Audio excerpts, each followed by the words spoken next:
बच्चों, आज हम पदबंध का एक विषय चुनते हैं। पदबंध 10वीं क्लास का विषय है। ये हिंदी में ग्रामर में जो 5 टॉपिक आते हैं उसमें से सबसे महत्वपूर्ण है।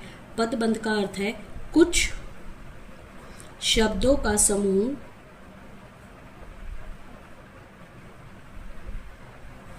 जो वाक्य में जुड़कर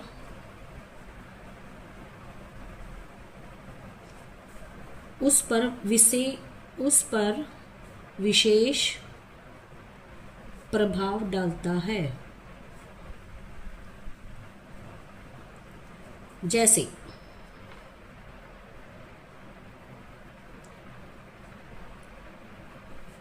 कल तक सोने वाला लड़का आज जल्दी जाग गया है। तो हमें देखना है कहाँ तक यह वाक्य रेखांकित है या अंडरलाइंड है। मान लीजिए वो कल तक है तो ये अलग पदबंध होगा। कल तक सोने वाला है ये अलग पदबंध होगा। कल तक सोने वाला लड़का अगर अंडरलाइंड है तो ये अलग पदबंध होगा। और जाग गया है ये अंडरलाइंड है तो ये अलग पदबंध होगा। जैसे पदबंध 5 प्रकार के होते हैं।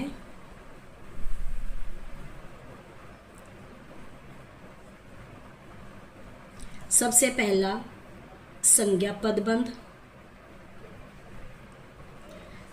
दूसरा सर्वनाम पदबंध, तीसरा विशेषण पदबंध,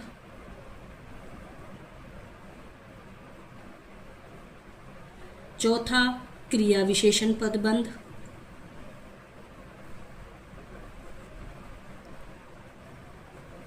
एंड 5वां क्रिया पदबंध।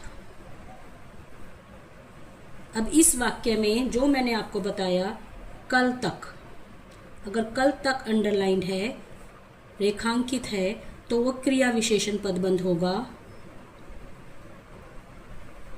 क्योंकि यह क्रिया की विशेषता बता रहा है। जैसे क्रिया विशेषण हम अलग किसी और क्लास में करेंगे, मैं आपको फिलहाल सिर्फ क्रिया विशेषण पदबंध बता रही हूँ। आगे है कल तक सोने वाला लड़का। सोने वाला, अगर सोने वाला तक वाक्य में रेखांकित है तो वो विशेषण पदबंध है, क्योंकि विशेषण क्या काम है? संज्ञा और सर्वनाम की विशेषता बताने वाला।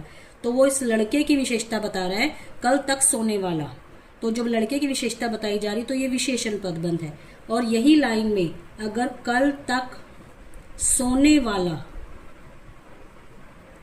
लड़का अंडरलाइंड है तो ये संज्ञा पदबंध है,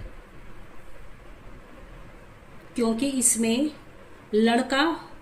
लड़के को बताया गया है, लड़का भी अंडरलाइंड है यानी रेखांकित है।